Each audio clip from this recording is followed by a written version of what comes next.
Hello, Sarzana. Welcome to the show. Hi, James. Thank you for having me. Thank you. Thank you very much. I was doing a little bit of reading just before. So you've got a podcast channel. It's called Daughter with Daddy Issues. Can you talk to me about the podcast and why is the podcast called Daughter with Daddy Issues?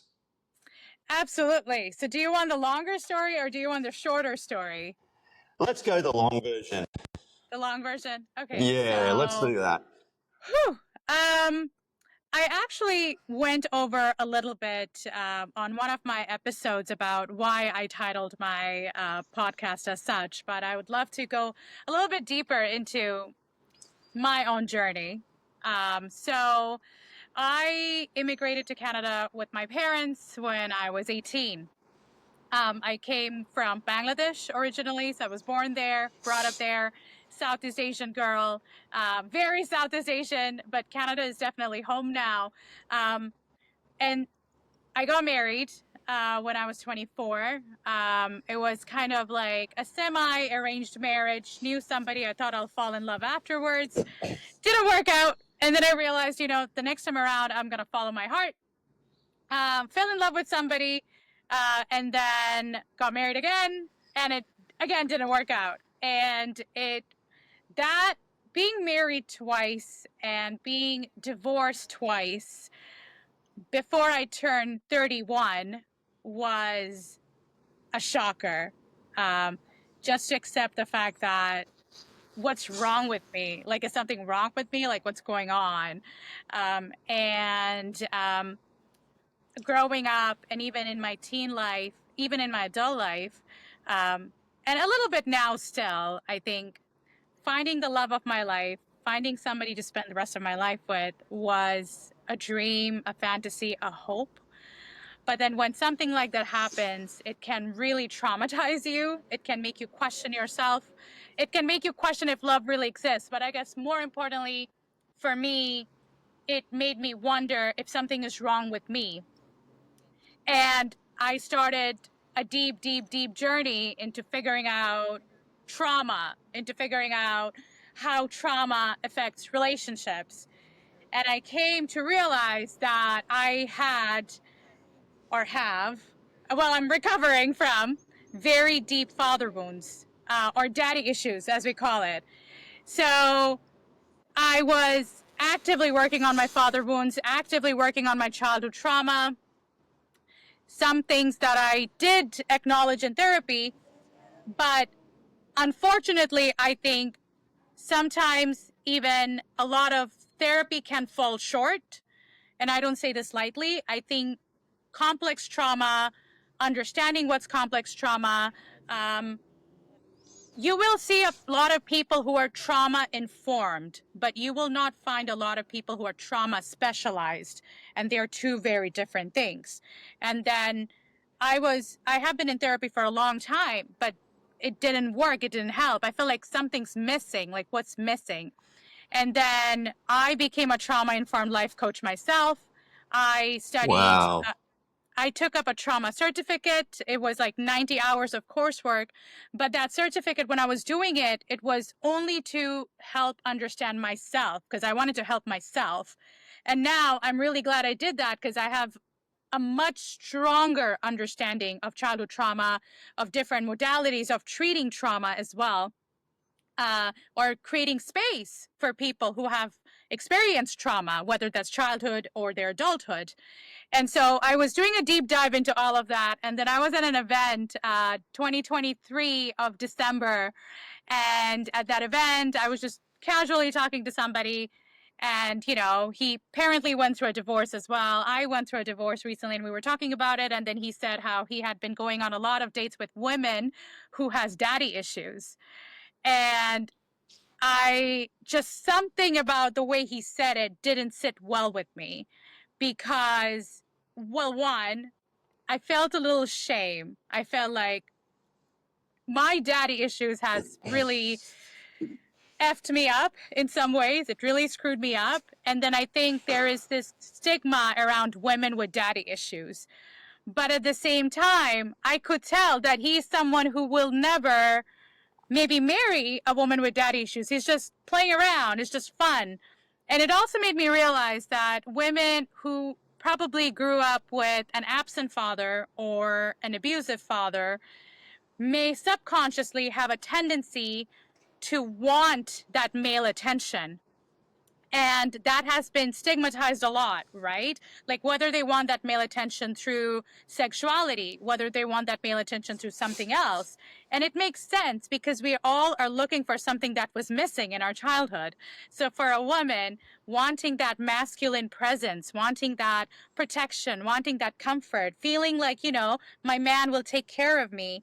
If that's missing growing up, then sometimes we may not even feel that we are worthy for a loving relationship. And then the women chase emotionally unavailable men. And so when he said that, it crushed me in a way. And it took me a few weeks to just sit in that.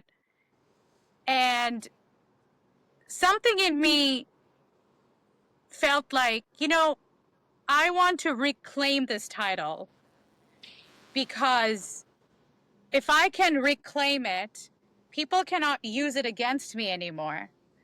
So people cannot weaponize it against me. Oh, you're a girl with daddy issues. Oh, you're a girl with trauma. Or you're messed up. Or you're this, you're that.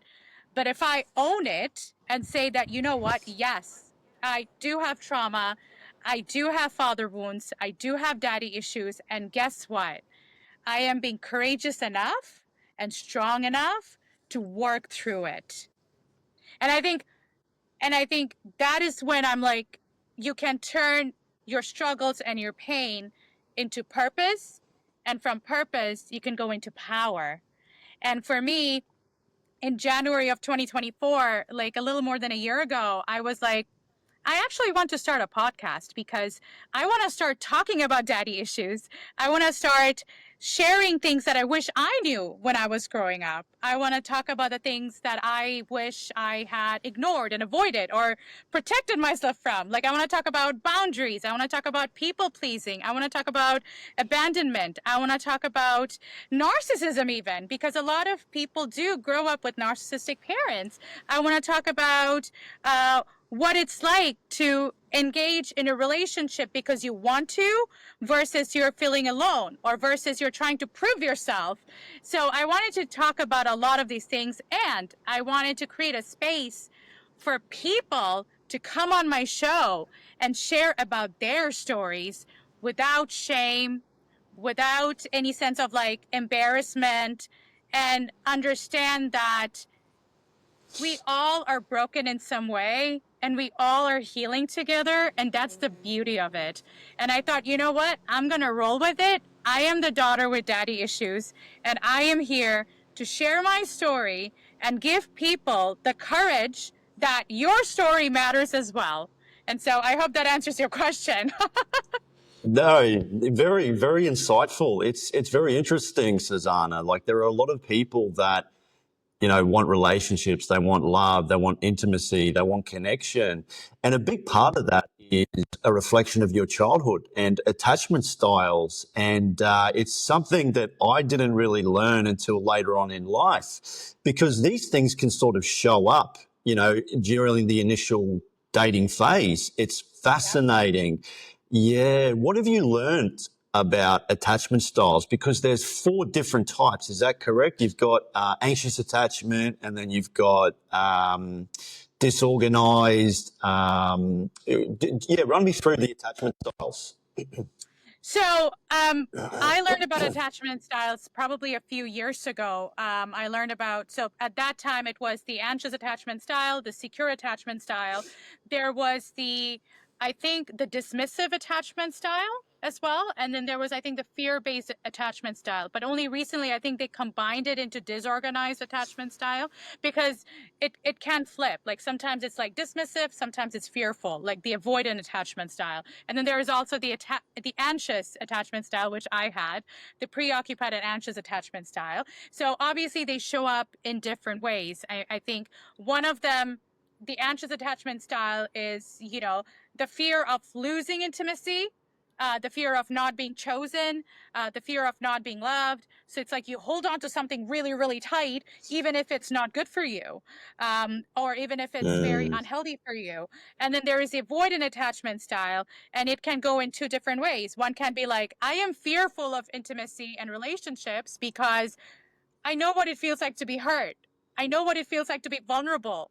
And I know how painful that is, and I don't want to experience that in my life anymore. So we avoid it in a subconscious way. We don't do it in a conscious manner. It's all subconscious.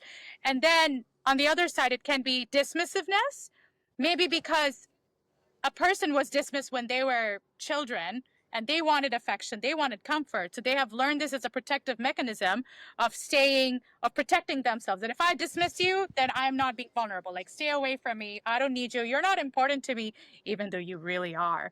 So that's my understanding of attachment styles. And I think a lot of people may not really correlate that. And attachment styles are also related to our nervous system. Yes. So it's related to our nervous system. So in an anxious attachment style, I can fawn a lot, which is the people pleasing, right? I can fawn a lot when I'm afraid of. So there is the flight, the fight, the freeze, the fawn. So if I'm scared of you abandoning me and I really want to hold on to you, I might start walking on eggshells and just be like, I'll do whatever you tell me to do, but please don't leave me. And that can be the fawn response. And then for somebody who is like dismissive or fearful, it can be the flight. It's like, the more you come close to me, the more I'm going to run away. And it all comes down to the nervous system as well. And so to kind of wrap that up, secure attachment style is also related to a regulated nervous system. So you securely attach to someone and your regulated nervous system, which doesn't mean that you're always okay, but when you're dysregulated, you're able to get back to regulation faster. It's not going to be all storms and hurricanes all the time. Maybe a little bit of drizzle, maybe there's distance.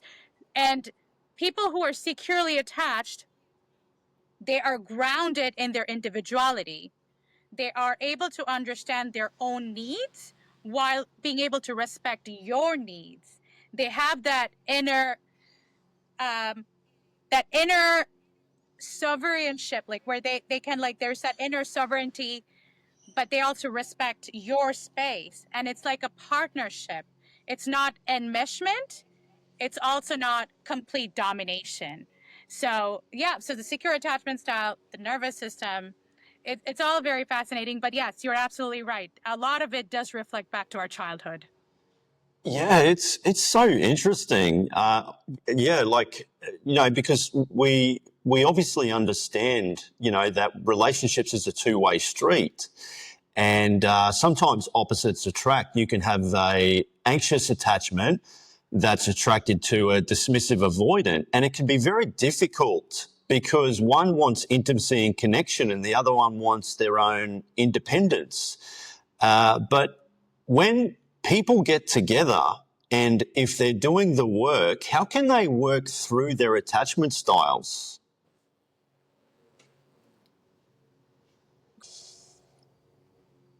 When it comes to attachment styles, I think what I would say, the way I am working through myself and my anxiously attached style, is going to the core of things. Like, what am I afraid of? And being very honest with ourselves, but not in a judgmental way, but in a more compassionate way, in a more curious way, and really being able to be vulnerable with ourselves, right? Because at the bottom of it, intimacy comes with vulnerability. And if we are not able to be vulnerable with ourselves, how are we going to be vulnerable with someone else? So for me, it's like really getting vulnerable and really asking myself, what am I afraid of? I am afraid of being left alone. I am afraid of not being chosen. I am afraid of my partner losing interest in me. I'm afraid of, maybe for somebody who is an avoidant attachment, I'm afraid of becoming so vulnerable that somebody else now has the power to hurt me. And I don't want to do that anymore. So what are you really afraid of?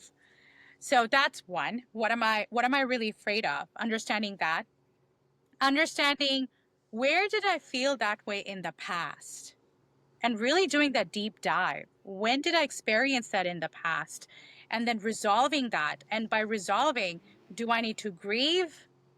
Do I need to see if a past terrible experience made me shape the way I see myself?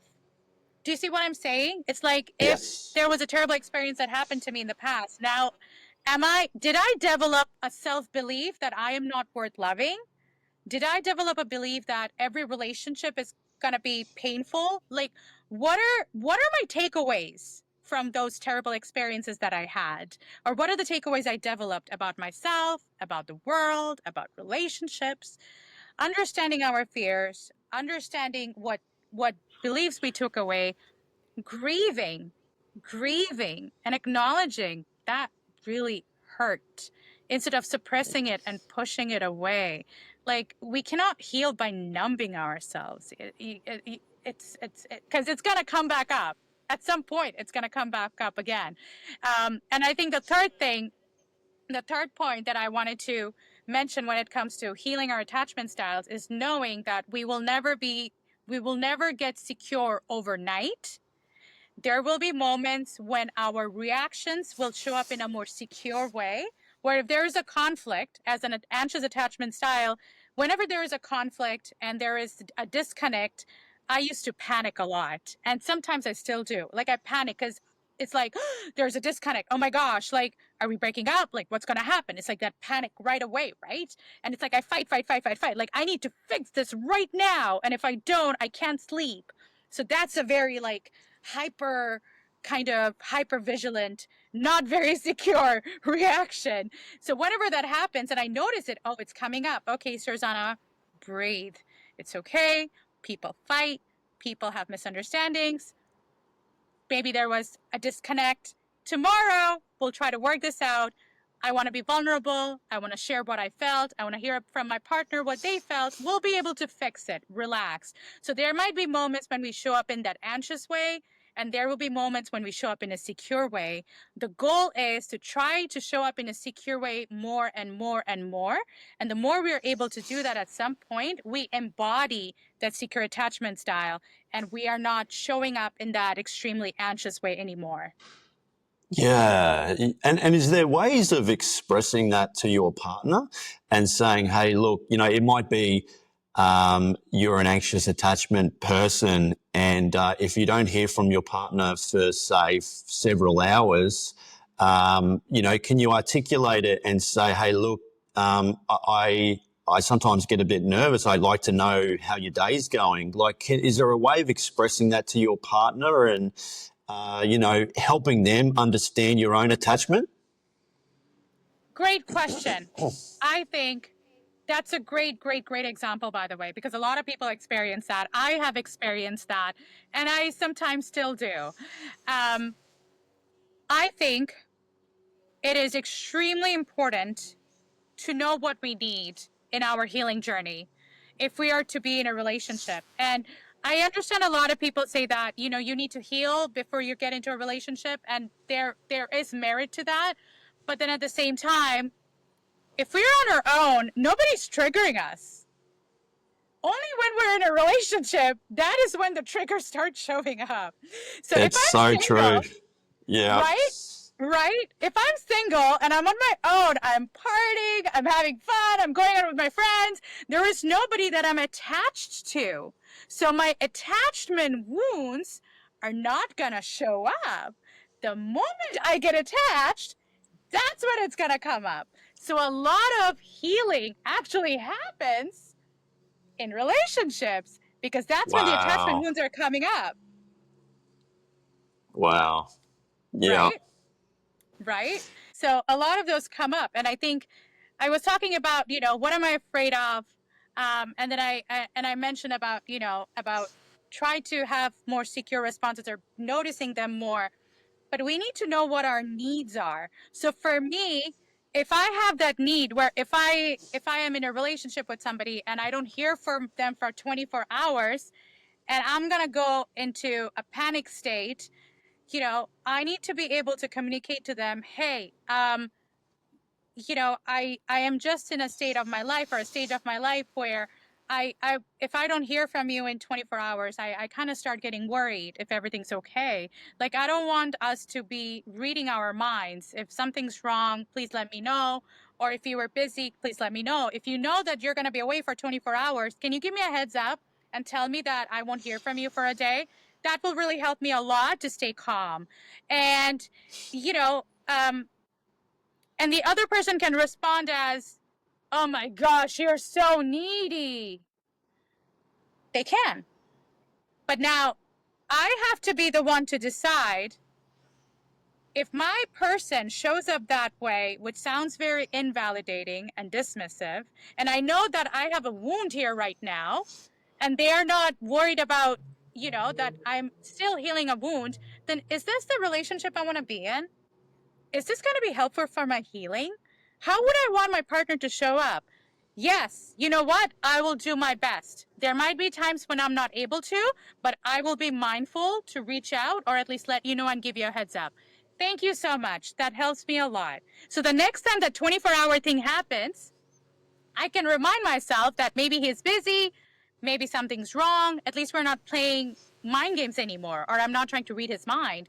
And I can bring it up because, again, it's human beings are complex. Sometimes we need more than one attempt to try to really understand what the other person needs, and that's okay.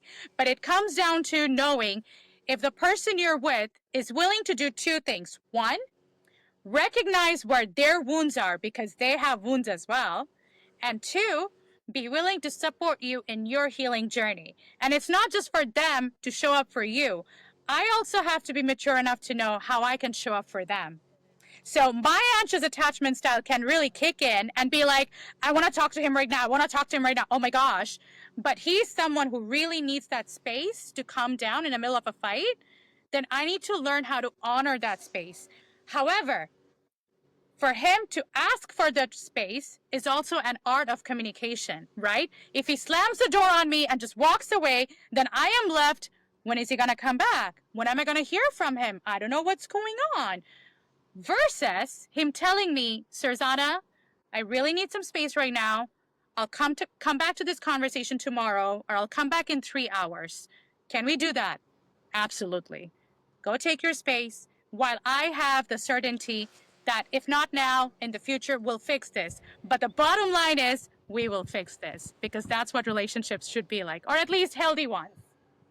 Yeah, it's such a difficult one to grapple with, Susanna. And there's some terrible advice on the internet when it comes to dating.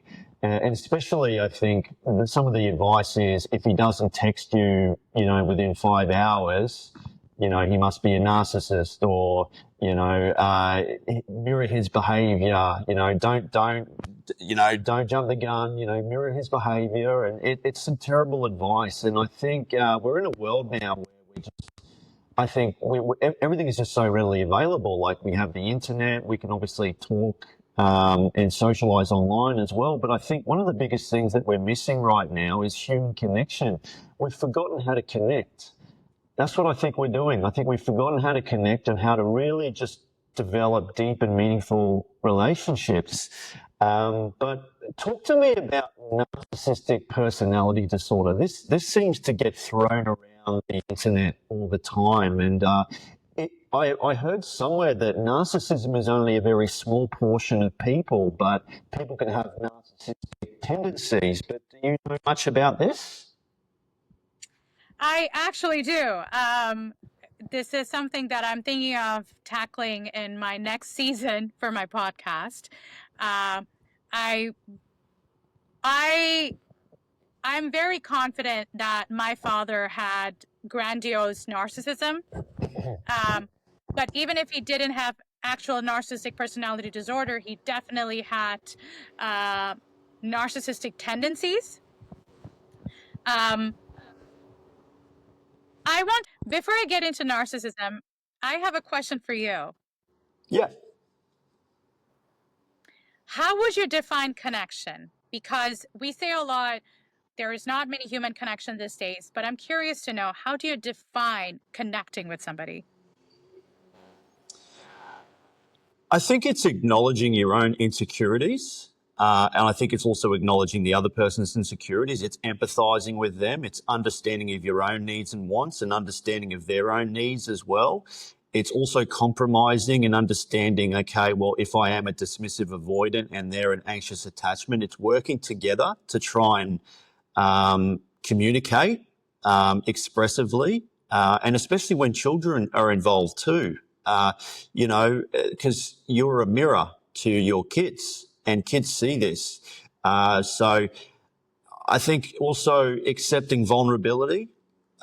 It's being open and transparent with vulnerability, and men unfortunately struggle with this. This is why the suicide rate is so high in men, because men really do struggle with being vulnerable in a relationship. And then also women as well, I think, have a difficult time receiving male vulnerability because it's something, different, from a female lens, it's so different to what a man experiences.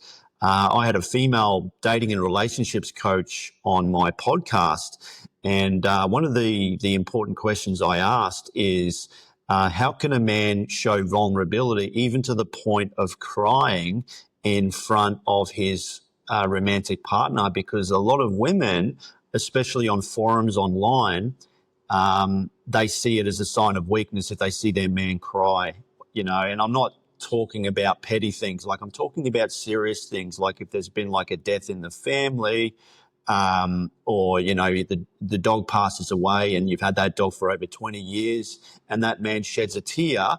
This can be a really difficult thing because some women might even lose attraction if they see their man cry. So these are some important questions, but I think connection to me is basically all those things that I said, but understanding your own needs and wants, and also understanding your partner's own needs and wants. And it's being able to work as a team to develop a beautiful relationship. There's no light without dark. Relationships aren't easy. You talk to these people that have been married for 30, 40, 50, 60 years. It wasn't all sunshine and rainbows. So it's a team effort. It requires both parties to come together and acknowledge the weaknesses and work through those. But this is what I mean. We've forgotten how to do that. Thank you. That was beautiful. And, it absolutely breaks my heart anytime I hear anytime a man actually says to me that there are women who lose attraction if they see a man cry. Like, it shatters my heart, James. I can't tell you how much that hurts me, because by doing that, the women are stripping away the right of these men to be human. 100%.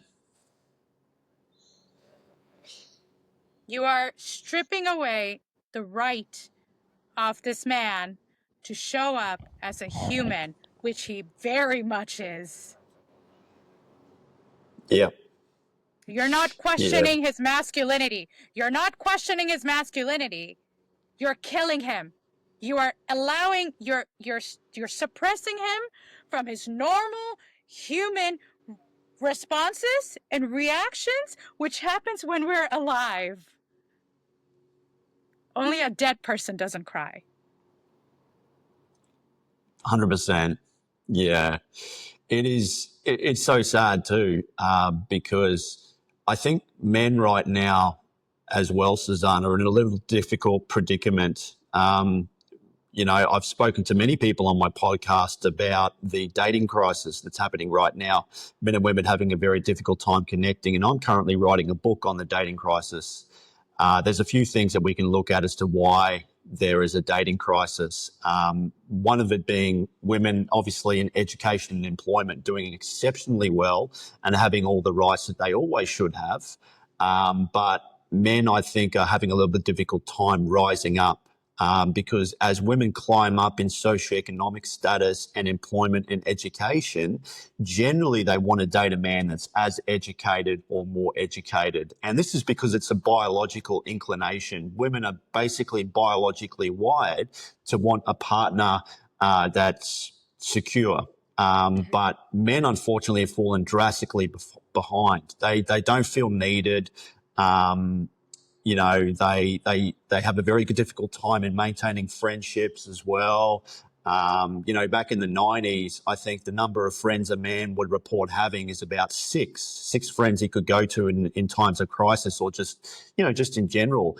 And unfortunately, now that number is zero. Women do an exceptionally terrific job in maintaining friends and relationships, but unfortunately, men, as time goes by, they lose touch of their friends, especially when men get married. They lose touch of their friends, and their new friends become his wife's friends. So they lose connection. They lose touch of their old school friends. And then sometimes, if the relationship goes a bit pear shaped, or if a divorce happens, they have nobody to turn to. And this is why, unfortunately, suicide is 10 times higher when a man gets divorced, because not only is he going through the court proceedings of losing, you know, alimony and all these sorts of things, because the court heavily favours women. My uncle's going through a terrible divorce right now. He's got to pay his ex-wife $4 million in alimony. But also, yeah, men are also having a difficult time with maintaining friendships and connections. But do you find too that when we were talking about attachment styles, these things I think need to be talked about more often, especially in school curriculums and things like that, because it's something that requires work within the home.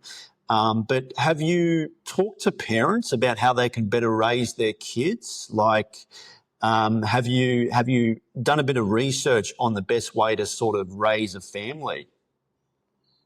So that is actually one of my goals. That is something I want to do. In fact, I have been doing a lot of research in terms of how fathers can show up, because how fathers can show up for a daughter will be very different than the way he shows up for his son. And it will also be very different how to show up for a transgender kid, right? A kid who's transgender, who's queer, who, you know, realizes that about their identity when they're 10 or 9, still a kid. Like, you really have to, like, there are different dynamics at play. The kind of father that a woman experiences in their childhood, subconsciously or consciously, the remnants will remain when it comes for her to choose a future partner. And for men, it's the mother that plays a role, right? As much as the father plays a role for the man to grow up, the mother really, really, really, really plays a role. And Isn't that interesting? Wow. yes, and so mothers have to show up in that nurturing way towards the son. But however, nurture doesn't mean control and suffocating, right? Nurture doesn't mean so much overprotectiveness that the boy doesn't know how to grow up to be a man. And also, the boy has to know that I deserve a nurturing space in my relationship. So just because a mom really loves the boy, takes care of him, that doesn't always mean that she's nurturing. Because nurturing also comes down to nurturing your emotions, nurturing how you feel, nurturing your fears, nurturing your insecurities. And that's also how men tend to develop what they deserve in a relationship. You know, I see a lot of women talk about, oh, I deserve this, I deserve that. Great, amazing. I'm so happy this is happening right now. And, you know, I am really happy that women are growing, like, you know, are getting better in education, getting better in their socioeconomic statuses, like after centuries of like being suppressed, like women didn't even have a right to vote. Like, I'm really happy that's happening. But at the same time, like you mentioned, it breaks my heart. Then it's not a man versus woman. It's we rise together and we don't suppress one another. So if a woman is not creating that safe space for you to nurture you when you are crying over your friend who passed away, is that the kind of a woman that you want to have kids with? No, no, How is she going to be as a no. mom? You see what I'm saying? So as much Yeah. as, like going back to your question about my research, well, I haven't, this is so, this is personal for me. This whole topic is personal for me because I've been there. I know how devastating it is. And it's even more important for me because I know how so many people suffer in silence, but more importantly, how it affects not just their relationships, but also their professional lives, also their careers, right? Like it affects every aspect, it affects our health. But coming back to how parents should be raising their children, I finished a certification last year called the Circle of Serenity. The Circle of Security Parenting. This is something that, I want to hold workshops in the future. I want to hold courses in the future. This is something in the works. The reason why I'm taking my time is because I want to be able to give that value. So I'm like, you know what? Let me educate myself first in a more professional setting way, and then I'll be able to give that to people. But yes, how parents show up is extremely important, not just fathers, but mothers too. And it comes down to understanding what the female psyche needs, what the male psyche needs, and what helps the female psyche thrive, and what helps the male psyche thrive. And for the male Yeah. psyche, thriving doesn't mean shoving down your emotions. So Yes. it, Yeah. yeah, Let's, if we can go back to, with men showing vulnerability, even to their partner. please. This is a really important topic because, as I said, I've spoken about this numerous times, and not only are men fearful about opening up to their friends, but who do they want to turn to most in the times of crisis? They want to turn to their romantic partner, and unfortunately, Yes. a lot of women do this, and women only get one shot. They really do. They only get one shot with a man's vulnerability, and if you fumble it and you use it back against him in a heated argument, he will never, ever open up to you again. They only get one shot. Men are very sensitive with regards to showing vulnerability. Um, and a lot of people online say never open up to a woman, never ever show any emotion or even cry in front of your partner because they'll lose attraction for you and then they'll leave you. And I think it just comes down to emotional intelligence. I think if a woman's emotionally mature, she's able to receive that. She's able to understand that on an emotional level. And I think also it's difficult for men to be able to express vulnerability in a way that's masculine, but also at the same time a sign of strength. Me personally, I think if someone shows vulnerability, that's a sign of strength. It's not a sign of weakness. Um, 100%. but there are a lot of women I know that really do shy away from men opening up, even to the point of actually shedding a tear. And this could stem from childhood wounds. Maybe they didn't really have a father figure that was because I always wonder too, Sarzana. How would have the women back in World War I and World War II dealt with their husbands when they came back from war? These men that have just seen some horrific things. They've just seen people blown to bits and just total carnage. They probably would have had shell shock and massive amounts of trauma. They probably might have woken up in the middle of the night screaming. I wonder how these women back in those days would have been able to care for their men. But what do you wish more women knew about men and how they operate? Because women are very different, aren't they? They're very different biologically on how they process emotions. But what do you wish more women knew about vulnerability? Well, this is a whole another topic about masculine and feminine energies. Everybody carries a masculine energy. Everybody carries a feminine energy, right? Men also have feminine energies. And please don't get me wrong. I'm not trying to say that if a man is crying, then that's his feminine energy. That's not what I'm trying to say. No. But just bear with me for a minute. A man who is able to be in touch with his feminine will be able to support his woman better. A woman who respects the masculine in her, respects the masculine, not uses it to weaponize. Because if I am very much in my masculine, that's going to clash with the masculine of my partner, right? But if I know how to respect the masculine in me, I understand the masculine wants to lead, the masculine wants respect. I can respect the masculine in you. So I think I wish more women knew or understood that the feminine energy, the softness, the tears, the emotions, that does come with a bit of feminine, not that the masculine doesn't have it. You know, a man who is in touch with his emotions will be able to support women through their emotions, because we do go through a lot of like emotional upheavals all the time. Like if a man doesn't know how to be emotional, like how is he going to show up for me? Like he'll be like, are you crazy? Like what's going on with you? I don't want that. So I want, if a man knows what pain feels like, when I'm in pain, he will be able to empathize with me. That's where empathy comes from, right? Yeah. If a man has dealt with loss, when I go through my loss, he'll be like, babe, I am so sorry. I know how tough this is for you. I've been there. So I wish women knew that. But also, for these women, I would like to ask them, what are you running away from?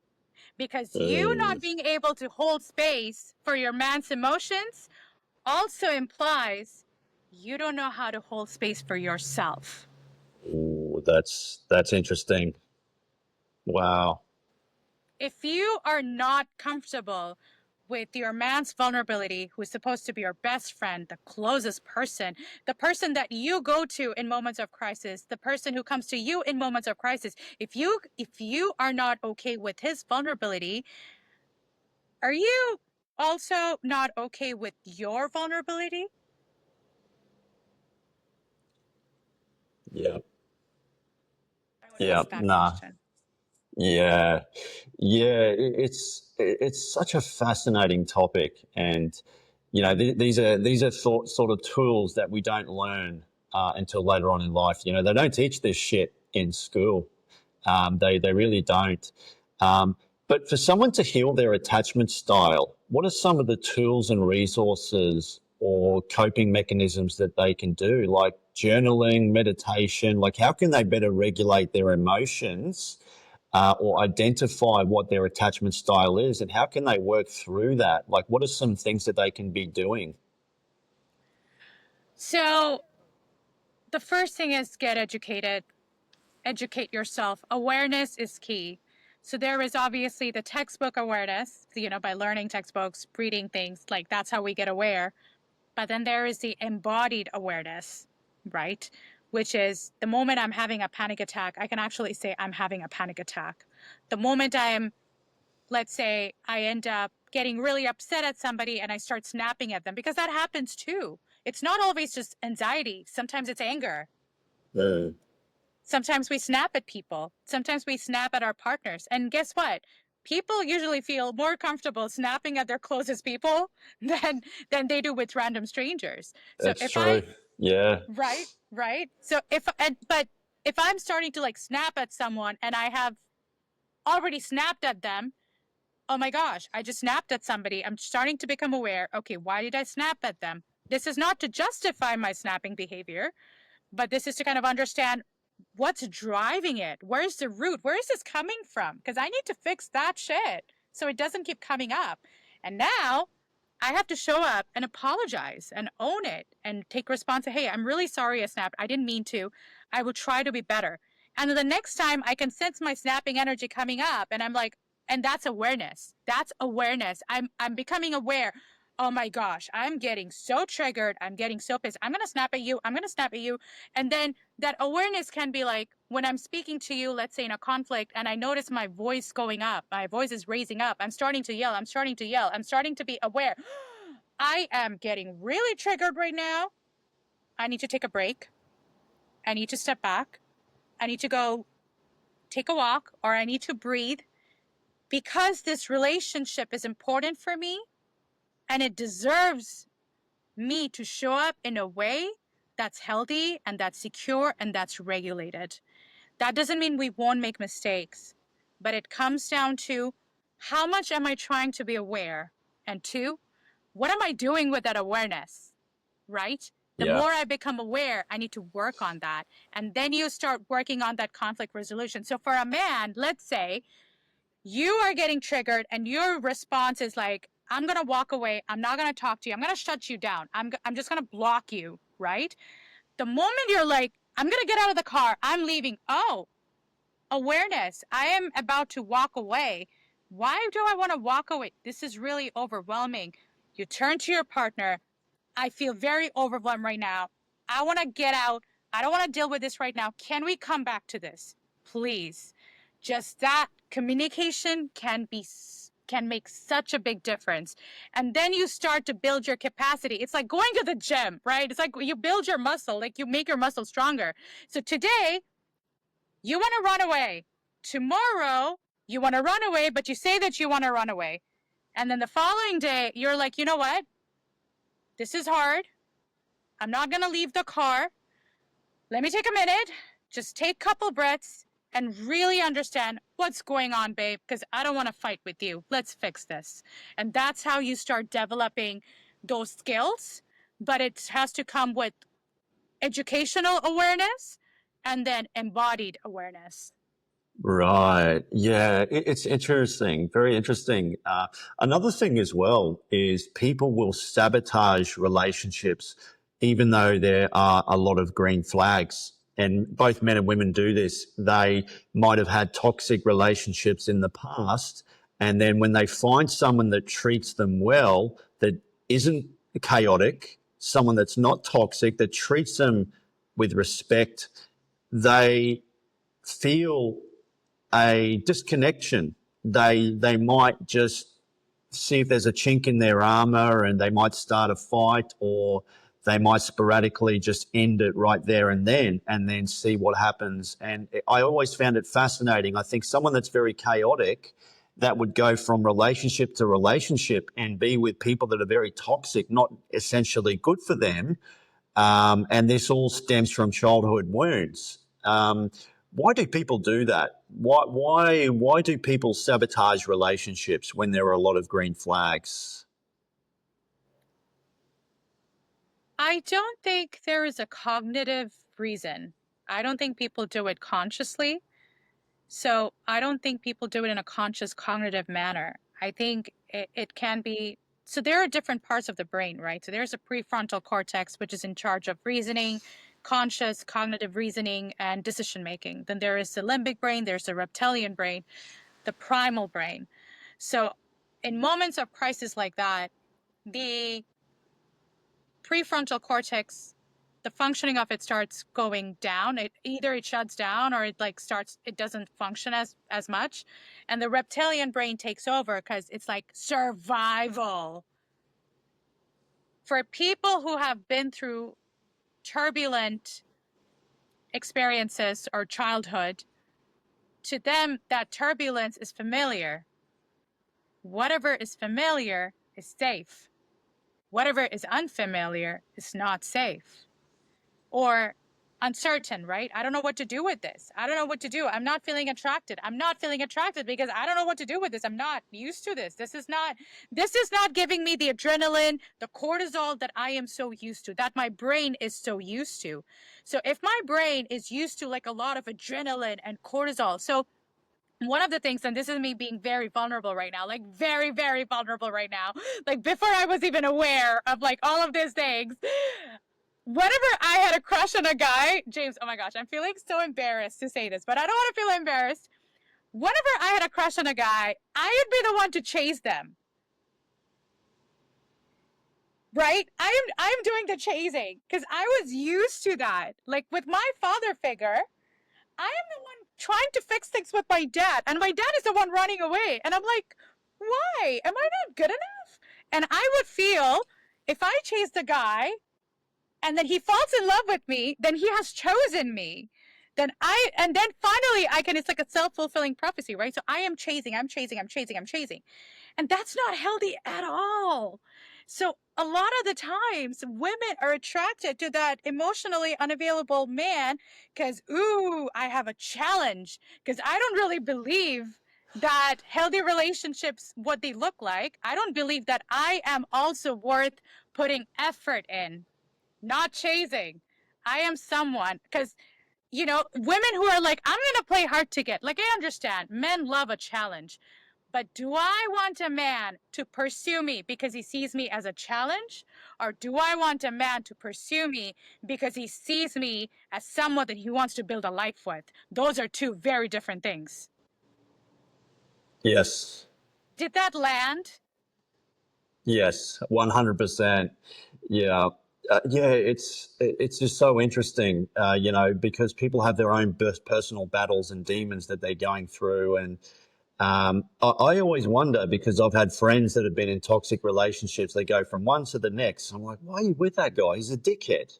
Like, why? Like, there are so many other people out there that would treat you, with respect and benevolence and honesty, and and instead you're with someone that is just chaotic. It just baffled me, and this all stems from childhood wounds.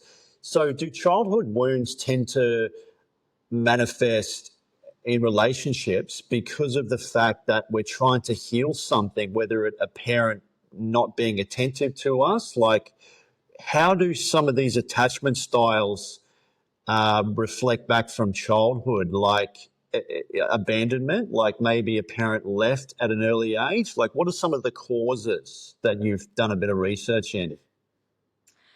So, to kind of also add to the fact that sometimes people, jump from one relationship to another and stay in toxic relationships because inherently some of us may not really believe that we're deserving of good, that we're deserving of healthy relationships, that we're deserving of respect. We may not really inherently believe that about ourselves because we probably didn't receive it in our childhood, right?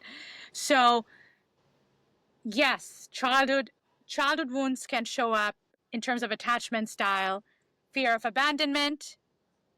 It can be fear of betrayal, fear of not having a safe space to show vulnerability. So a lot of boys growing up, if they were bullied in school, because hey, boys get bullied in school all the time, girls get bullied in school all the time, but let's say a little boy getting bullied in school. He's a little boy. He comes home and he starts crying and he's like, Mom, Dad, they were mean to me. They were calling me names. And their parents are like, okay, fight back. Why are you crying? Don't cry. Fight back. That just created a dynamic where the child may subconsciously feel that if I come to show my emotions, I'm going to be told to not show my emotions. Emotions are not good. I shouldn't be showing emotions. I should be fighting back. That's the way to go. Instead of the parents sitting down and being like, talk to me. That's hurtful. That's not okay. That's hurtful. That's very mean. Oh my gosh. And then let's try to find a way to not let it happen. Did you tell your teacher? Did you fight back? What did you do when they did? Oh, Mom, I started crying. Okay. Did you feel like fighting back? Yes, I did, but I didn't feel strong enough. But you were strong, sweetheart. But I don't want you to have to fight back. This shouldn't be happening to you at all. So those are the ways. It's like, yes, that shouldn't be happening to me at all. I shouldn't be bullied. And if I do, I can come to my parents. I can come to my caregivers. So going back to your question, how do childhood wounds play a role in attachment styles? Because our early childhood experiences teach us what attachment is. Yes. Yeah. So if you could outline maybe 5 steps someone could take in healing their attachment styles, what are some of the things that they need to do? So first of all, they need to identify what attachment style they have. Do they have a dismissive avoidant attachment style? Do they have an anxious attachment style, secure attachment style? Obviously, if they're secure, they're okay. But you mentioned something, I think, before, Sarzana, about regulation, about your nervous system. It's being able to get your body back into baseline. But Correct. if you could say 5 or outline 5 steps someone could take, whether it be journaling or meditation, but where do they go? What are the steps? What 5 steps would you recommend? Journaling is something that I recently started getting into. In the past, I struggled with it a lot because journaling can be very unsettling for some people, because that means facing yourself. Journaling is when you start becoming vulnerable with your own self. That's when you face yourself and you face your shadow. And facing ourselves sometimes also comes down to facing some of the things about ourselves that we don't like. And so people with complex PTSD, for example, people who struggle with a lot of inner shame, can struggle to do that. Because if I have to face the things that I don't like about myself and I have to admit it, guess what? I'm going to drown in shame. And I want to avoid that, because that's hurtful. That's painful. I don't want to feel so much shame. I felt it all my life. So journaling, definitely, I know a lot of coaches, a lot of people, oh, journal, journal, journal. I understand. I get it. Journaling is helpful. But I think if I do suggest journaling, I will say, create a safe space. Actually, let me start from the beginning. I'll come to journaling in a minute. 5 steps, or a number of steps that people can start by starting to heal their attachment styles or attachment wounds. Recognizing that there is an attachment wound there, right? Just recognizing I have an attachment wound. My father showed up, or my mother showed up in ways that were not entirely healthy. And being able to say that's a big step. Can you imagine? Because we idolize our parents so much, and just being able to say, like, for a boy, for example, for a boy to be like, I love my mom, but my mom was not very safe when it came to understanding my emotions. That's a big deal. So understanding that there is an attachment wound that came from an attachment figure, understanding how that affected my attachment style, or how I relate with attachment in general right now.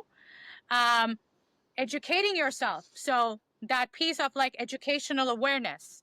And then once you get educational awareness, paying attention to your body, paying attention to your words, paying attention to how you feel, paying attention when you are becoming really nervous. There was something that I wanted to actually say when you were saying that a lot of men hesitate to show a tear to their partners because they're scared that their partner will not find them attractive anymore. And the thought that came to my mind was, what a shitty way to live. How difficult. Can you imagine how difficult that might be, to live a life being on the edge that I can't even shed a tear because then I'm going to lose my partner? That's not a peaceful way to live. Like, I wouldn't say that man is at peace, right? But men want to feel that peace with their partners. And we also want to feel peace with my man as well. So that lack of peace, like what, and then, so that embodied awareness, understanding what I need from a relationship and making it reasonable, right? Making it actually reasonable, like making reasonable requests, not demands, requests. So understanding what I need and making reasonable requests. The next step I would say is discernment. The person that I'm in a relationship with, are they actually, one, able to actually meet my needs? Two, are they empathetic enough or understanding enough to know that I do have attachment wounds as much as they do? So that's very important. The third part is knowing how to show up for someone else's attachment wounds. Because when we work with our attachment wounds, we develop a greater sense of empathy towards other people with attachment wounds as well. And I think when it comes to healing our attachment wounds, when we do get into a relationship, it's very important to be discerning who you choose to be with, because either they can make your attachment wounds worse or they can make it better. And the choice is yours. And the choice is yours who you want to be with. And again, I know this is not attached to the attachment wound conversation, but you asked me something about narcissism earlier. And I just want to say for now that it breaks my heart that people go about diagnosing people with narcissism that easily. It's a complex personality disorder. People can have narcissistic tendencies, and I can actually say, this person or that person displayed a lot of narcissistic tendencies. But I think instead of going about diagnosing people and telling other people, like, it's okay to acknowledge that somebody has narcissistic tendencies. The question comes down to, what can I do to be able to recognize people who are not healthy for me? Whether that's narcissistic or not, that can be completely something else, right? It doesn't have to be narcissistic. So I think people are obsessed with diagnosing people because sometimes it helps them to avoid responsibility. It's very easy for me to blame you are narcissistic instead of me realizing, how can I avoid getting entangled in relationships where I get gaslit all the time or I get manipulated all the time? How can I avoid being in a relationship where my partner is not empathetic towards me? And I have to be compassionate towards myself and forgive myself if I had done it in the past. And then I have to educate myself because I have a responsibility towards myself.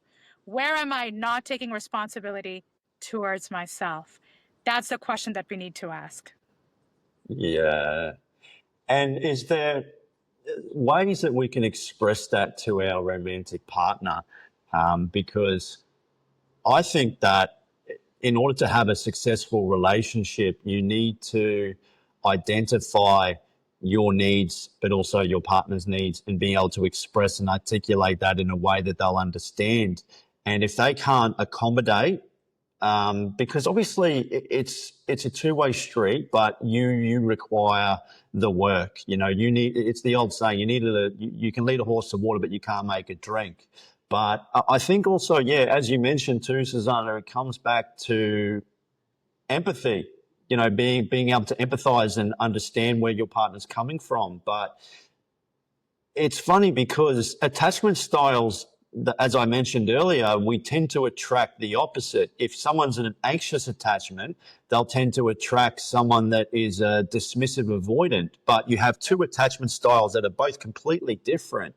But how can couples better understand their own attachment styles, and how can they accommodate for their romantic partner? It's a process. It's a process. It takes compassion towards myself. It takes compassion towards the partner. I think it's important to understand our needs, but it's also important to understand our boundaries and our non-negotiables. A lot of people, I think, sometimes might romanticize the idea of the anxious and avoidant dance. So we see a lot of these, how to make these relationships work. Great question, and it is important. But I think the reason why I mentioned about non-negotiables is because sometimes your avoidant partner or your anxious partner might show up in ways that just may not go anywhere. And what do you do? And sometimes it's okay to take a step back and reevaluate if this is a relationship you want to be with, right? And knowing those non-negotiables is important, because then you can tell your partner, this is a non-negotiable for me. For me, as someone who has or had or recovering from anxious attachment style, one of my non-negotiable is that if we are fighting in a car or having an argument in a car, I don't want to be yelled at, because if I get yelled at, that will just shoot up my anxiety through the roof and I'm going to lose my shit. So knowing that non-negotiable and letting your partner know, hey, this is a non-negotiable for me. My avoidant partner might say they have a non-negotiable of me not raising my voice at them, or me not trying to force a conversation, because it overwhelms them a lot. And they're like, sometimes I really need space and I need you to respect my space. This is a non-negotiable for me, right? But not in a rigid way, but in a compassionate way, please. So I think that's very important, to understand what the needs are, what the non-negotiables are, and how much we can tolerate that, because your non-negotiable might not work for me, and that's okay. And then we can reevaluate if we want to be in it. But I think one of the things that couples can remind themselves is that when their partner shows up from that insecure attachment style, at the core of it, they're trying to protect themselves from perceived or an actual hurt, right? They're trying Yeah. to protect themselves, and knowing that however they're showing up is not a reflection of their true intention. My avoidant partner is not trying to hurt me. My avoidant partner is trying to protect himself because that's what he learned to do growing up or in his past relationships. My anxiously attached girlfriend is not trying to overwhelm me. She's scared. There is a little girl in her who is just scared right now. And that's why she's showing up this way. Like, sweetheart, let me hug you, or give me 10 minutes. Let me take my space and then I'll come hug you. But either way, you're scared. At the end of the day, we're all trying to not get hurt again. Okay? That's what's going on. But we will get hurt. And that's the reality. But it comes down to knowing that if my partner is truly, truly, truly willing to heal me more than hurt me. And I think that's the Yeah. question we need to ask ourselves. Yeah, and that definitely is important to look at with long-term relationships. But what about the initial stage of dating? Say, for example, you're in the initial stage, things are going very well. You're both very attracted to one another. Maybe you've been sexually intimate with one another, and you know things are sort of blossoming. But how can you bring this up in the initial stage of dating? Because that's a tricky one to grapple with as well, because you're also investing your time and energy into this relationship, and they're doing the same thing as well, but you're also worried about getting hurt and you don't want to hurt the other person. But what about the initial stage of dating? Like what do you think people can do there? I think it's very important to take time, because attraction is such a fascinating topic, right? And sometimes we are attracted to unhealthy things because that's what we have experienced. That's what is familiar to us. The chase, the adrenaline, the pursuit, right? So we can feel attracted to that because of that element of pursuit and that adventure, and then just out of reach kind of like element there. That can create attraction.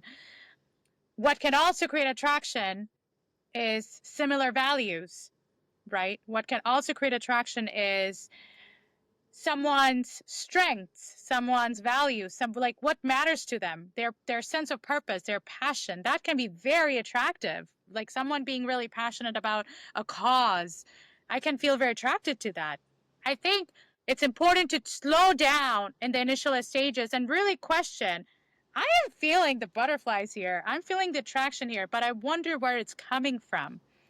So that's an important question to ask. Where is this attraction coming from? Why am I feeling this? What is this reminding me of? Or what is this not reminding me of? The second thing that I would suggest for people to do is, am I trying to impress this person? Or am I trying to build something genuine? Because if I'm trying to build something genuine, I need to be able to show up in a genuine way.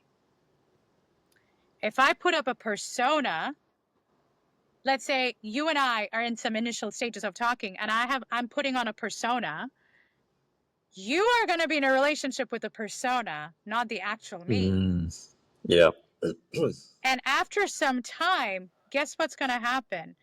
I'm going to start building resentment towards myself and towards you, because I'll feel like I'm not showing up as my real self. I'm not showing up as my real self. But showing up as my real self is actually my responsibility. And sometimes that means honesty. Sometimes that means uncomfortable conversations, difficult conversations. If something hurts me, I have to ask myself, can I let this go? Or should I bring it up? If I want to let it go, is it going to stay with me and I'm just going to it's going to fester?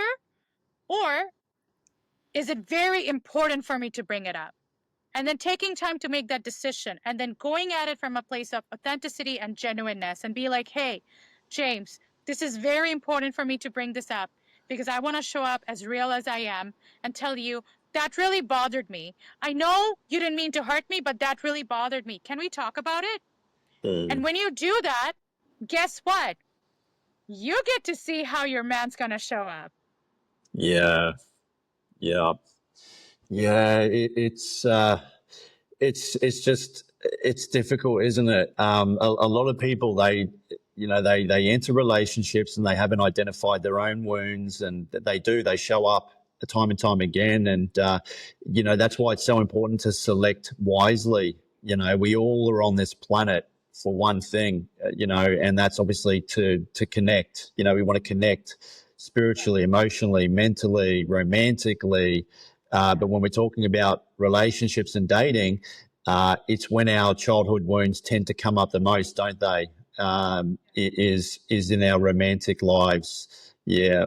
And so you mentioned you're a life coach, and do you have a program? Do people come and see you? And what are some of the types of things that you work with these type of people? So for me, I did get certified. I worked with a couple people in private, mostly close friends. Right now, I am taking a little bit of time to build a program for for whoever in the future feels called to work with me. I can drop up my email address as well, for people to stay in touch or stay updated.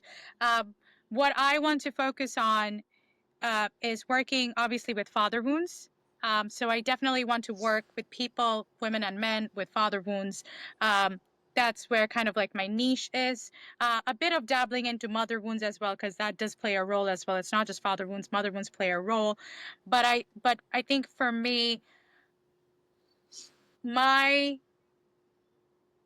my purpose is for people to walk away from my programs, walk away from my coaching sessions with a much greater awareness of themselves and of what they really want. I think one of the ways childhood wounds affect us is that we lose touch of who we really are and what we really want. And by bringing back that attention, who am I? What do I want? How can I place boundaries? How can I show up in a real way? How can I speak up? How can I stop abandoning myself and my needs? How can I be able to choose the right people, whether it's friendship or relationship? That is my goal and my purpose, and helping people just becoming a little bit aware of themselves. So the next time they make a choice, they're making a choice from that place of awareness, because awareness is power. And Yeah, and I think for me, that's kind of like where I want to go at. But right now, I am building a program into like how to build that self-awareness and how you can use that awareness to make better choices. It's all in the pipeline. We're working through it. But for yeah, now, I'm really, really, really excited because I hope social media and all these conversations will help people to become more aware of themselves. And I think we need to learn to take more responsibility of the role that we play and not just what other people play. So, and that is also one of my goals with my podcast, is like, what role am I playing, and understanding that and taking accountability, not not to shame ourselves anymore, but to empower ourselves and own it, that hey, I was wounded, but I'm in the process of healing, and I'm in the process of helping other people heal as well. yeah. What have you identified about your own childhood wounds, Susanna? You mentioned that your father played a role, but what were some of the things that you identified early on about your childhood? Was it because he wasn't as attentive? What were some of the things that you found out with regards to how your father showed love towards you? So, my father was, unfortunately, well, at the beginnings, for I guess the first 12 years of my life, he was a doting, loving father figure. Um, and I think my relationship with him flipped when he started becoming abusive towards my mother. And as much as I loved my father, and I still do, I started standing up to him. And I started being like, Dad, this is not okay. And I think that's when he flipped on me, like, how dare you talk at me? But I'm like, I'm not talking back at you. I'm just telling you the way you're treating mom is not okay, because as much as I love you, I also love my mom. And so that unfortunately flipped our relationship, and he started seeing me as his enemy. And that can happen with parents who are not emotionally mature. There is a book like Adult Children of Emotionally Immature Parents. And so I think that played a role in me not believing in myself.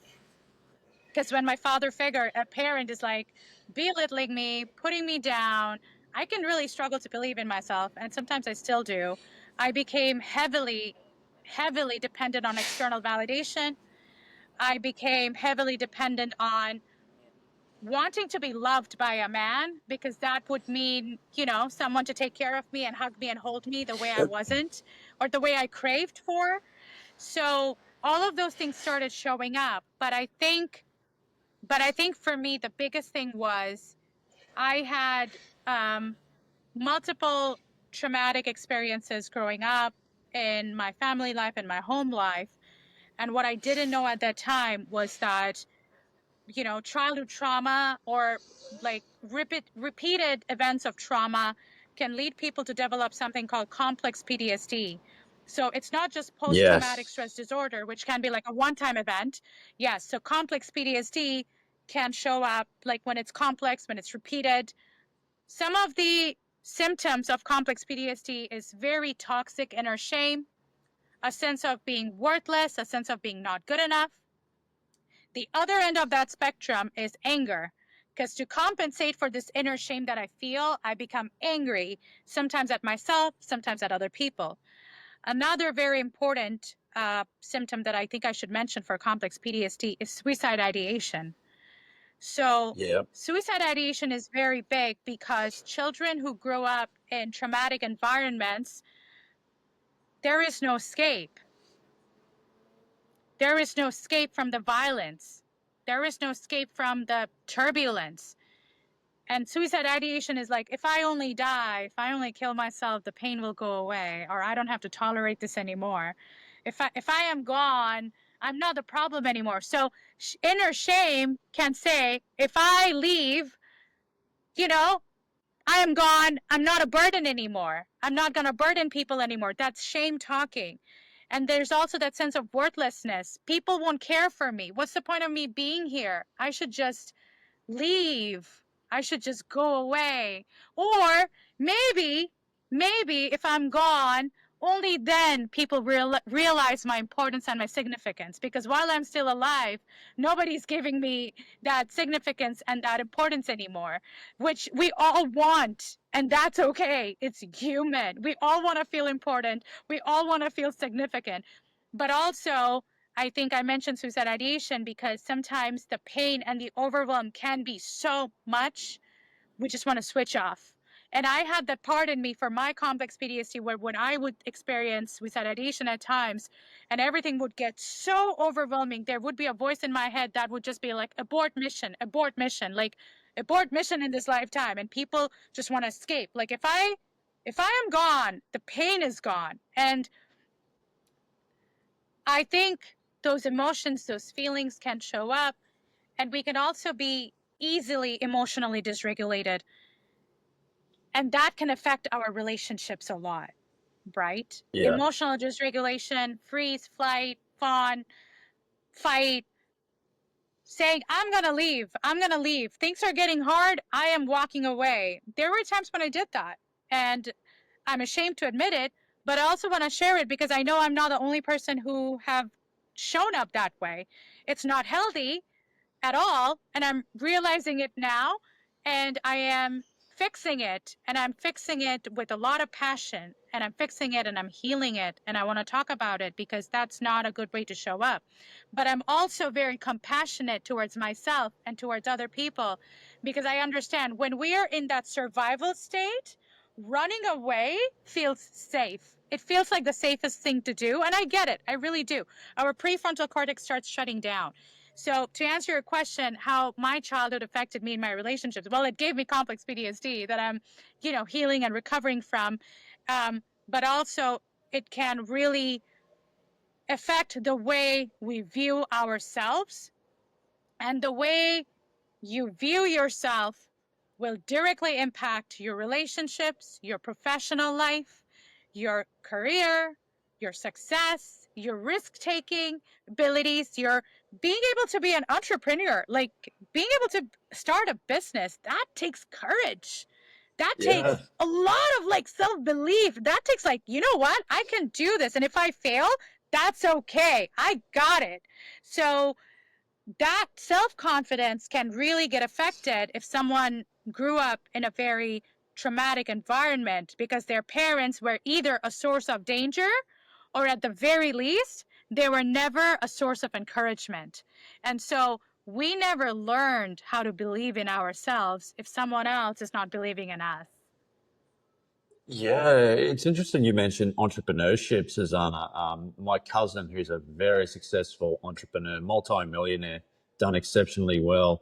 Um, he he obviously grew up in a family full of academic athletes, and my whole family revolves around bodybuilding and martial arts. Like I'm a martial artist, but also I did one or two bodybuilding shows. But my brother was a bodybuilder. But we're very heavily into fitness, and academically, a lot of the family did very well.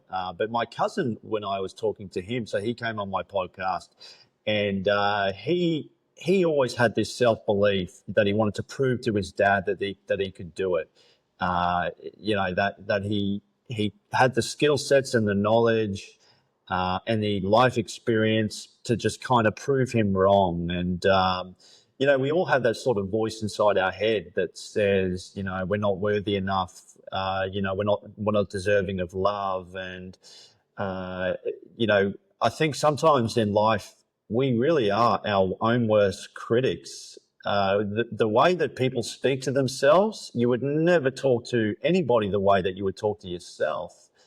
And when people say self love and they want to sort of, delve into their own sort of ownership of what it means to practice self love, what do you think self love means to you? You know, Before I get into that, I also want to kind of point out that sometimes when we grow up in turbulent relationships, we can struggle to believe in ourselves, and that can really keep us shut down. But also, in different examples, it can push us towards a lot of success. It can push us into hyper ambitiousness to prove Yes, ourselves, right? that's true. Yeah, so Yeah. true. Yeah, so it can either be like shut down, like I'm not good enough, or it can be like I am going to prove the world wrong. And then we just push ourselves and push ourselves and push ourselves. And then we need to achieve something that, if people can achieve and feel happy, good for them. Some people can never stop wanting to like chase and achieve that. So it can go both ways. And I just wanted to acknowledge that as well. Now, to answer your question about self-love, how do I see self-love? um I think the whole self-love thing gets thrown around a lot, just like narcissism, Mm. especially on Instagram, especially with women. Oh, self-love, get over it, love yourself, girl. Okay, what is love? What is love? What is self? Who is self? Like, who am I? What is love? What does love feel like to me? How does love taste like? What are the senses? What's the experience? When do I feel loved? Can I remember a moment when I felt loved and adored? Like loved. It's like it's a physical, it's a nervous system, it's somatic experience of like loved. What is love? Right? And so that's my first question. How do you define love? What is love to you? Two, what is self? I think many people go into self-love without self-knowledge. I need to know myself. I need to like myself. And then hopefully soon enough, I'm going to love myself. And loving myself also means loving myself through my flaws and through my mistakes. So going back to that inner critic, right? The presence of inner critic can block that self-love a lot, right? And I think a lot of people approach self-love in such a superficial way that they don't go underneath the layers. Does self-love mean people pleasing? Does self-love mean not showing up in a real way? Does self-love mean avoiding difficult conversations? What is love? What does it mean to be loved? So to me, self-love is, first of all, learning about who I am, learning to give myself the things that all of us, every human being, we all deserve: safety, connection, regulation. But for me to be able to give those things to myself, I need to learn discernment. I need to learn who is good for me and who is not very good for me. So I need to learn how to take care of myself. I need to learn self-leadership. Love is not just bubble baths and candlelit dinners. Love is responsibility. Love comes with a sense of service as well. So it comes with leadership. A man, we all fantasize about that knight in the shining armor, right? Sweeping away the princess. The knight in the shining armor who loves the princess is the leader. I'm going to take you with me. Come with me. I'll protect you. I'll take care of you. I am going to ride away across to a land and we're going to live happily ever after. There's leadership there. Love has to come with leadership. So self-love has to come with self-leadership. And sometimes that means not staying in unhealthy relationships, not staying in unhealthy places. Sometimes that means taking responsibility of the ways I show up in unhealthy manners. That's self-leadership. That's responsibility. And all of those together is when I can be like, you know what? Self-love is embodying love.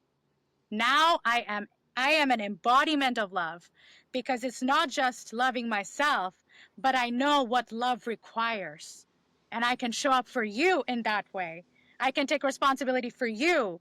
I can show up in a way that's service oriented. You need something? How can I help you? What do you need from me? How can I show up? That's service. That's love.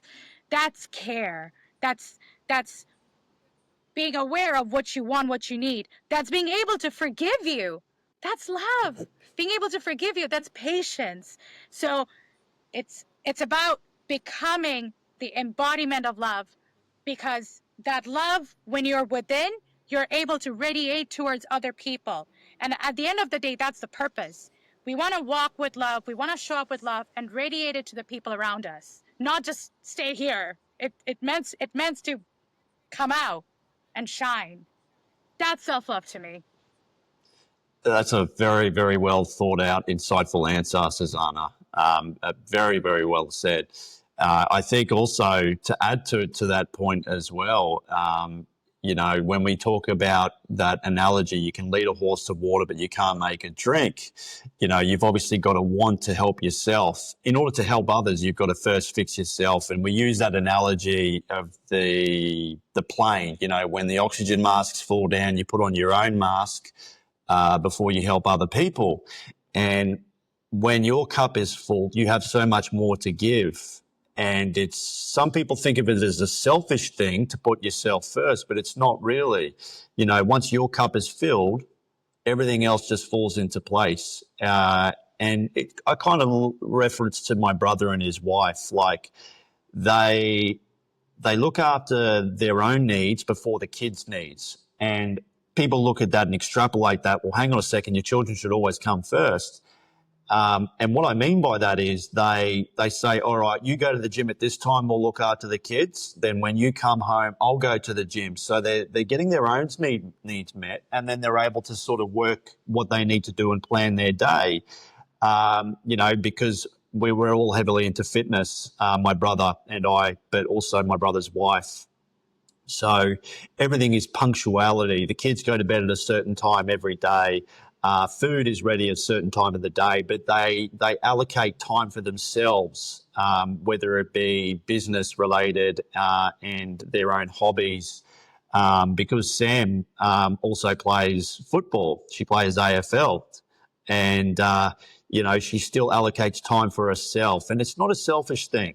And I think that's where I think a lot of self-love comes into play, because you really do. You have so much more to give when you feel at a place that is connected with your own self, if that makes sense. But no, that was really well thought out, Sarzana. And whereabouts can people find you, Sarzana? So you mentioned you're on Instagram, and if people want to book in for a coaching call with you, what do they need to do? They can just email me and reach out to me. And to that point, can I just tell you why putting yourself first is actually the most responsible thing to do in terms of brain chemistry? Yes, go ahead. When we are stressed out, our cortisol levels are high, okay? That actually impairs our prefrontal cortex. That also impairs our hippocampus and our amygdala. What does that mean? It impairs our emotional regulation, okay?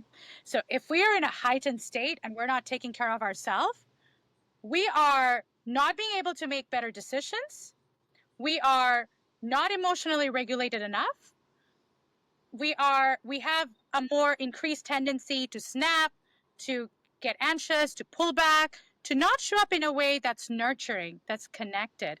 We need to be in a more so regulated state and less cortisol state to show up in a connected way. When I am grounded, only then I can hold space for you.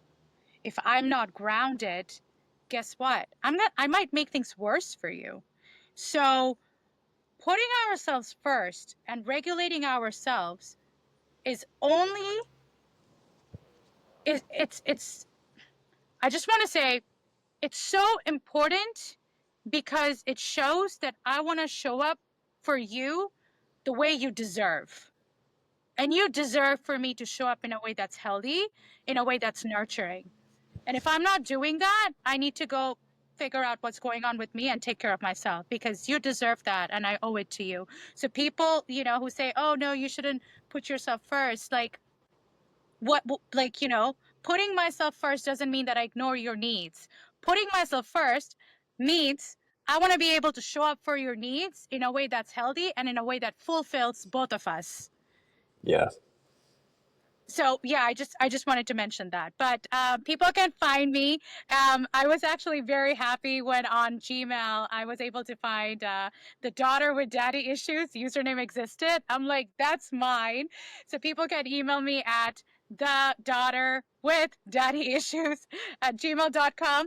And if they feel called to listen to my podcast as well, it's on Spotify, it's on Apple Podcast as well. And I am just very grateful for this opportunity to sit down and talk to you, James. And thank you so much for making this work. Thank you for inviting me. Thank you for asking me these questions and creating a space for me to share my story. That means a lot. Thank you. Thank you for connecting with me, because that's what we need. No, you're very much welcome, Sarzana. Fascinating conversation, and I found it very, very insightful, very interesting, and I love what you're doing, especially because I think more and more people need to understand and educate themselves on attachment styles, and figuring out how to regulate their emotions and regulate their nervous system, because these are important tools that really have a huge impact, whether it be business endeavors, entrepreneurial, parenting, mental health. These are super, super important tools that I think a lot of people need to understand and recognize. But I could talk to you for hours about this topic, Sarzana. It's a very interesting conversation, and maybe down the track I'll have to try and get you back on. I would love that. And please, I would love for you to be on my show as well. And I would love to talk about men's vulnerability because it's not talked about often and we need that. And I'm just going to say it. Women, we need to step up our game. You know how women say that men need to step up our game? Great, their game? Great. We need to step up our game. So I would love to talk Yeah. to you about that as well. 100%. I think women can show up in a different way. You know, they don't necessarily have to match a man's energy with, and I think a man's job is to protect and provide. And I think a woman's job is also to protect their man emotionally. And if a man's going through distress and hardship and adversity, a woman's job is to create a safe space to allow that man to be vulnerable, even to the point of shedding a tear and crying, and not weaponize it and use it against him. So that's where I think that a lot of women need to do a bit of work in, is how that they can protect their man emotionally, because our job is to protect you physically. You know, when things go bump in the night, we go downstairs to see what's going on. You know, five guys walk in one direction, I'm there to protect and you know, ensure your safety. And then I think a woman's job is to protect the man emotionally. That's where I think the work needs to be done in that field. Absolutely. Absolutely. And Yeah. I mentioned this earlier too, and I want to say this again as a closing remark, I guess, for women, you know, don't take away his right to be a human. Don't suffocate him and kill him before he's actually dead, because only dead people don't cry. Yeah, that's a very good saying. I like that. Did you come up with that saying? Oh, just right now. I mean, I I think I mentioned it earlier, but yeah. Yeah, So yeah, yeah. yeah. Nah, awesome, Susanna. Thank you again for jumping on, and I'll speak to you soon. I'll speak to you soon, James. Take care and have a wonderful weekend.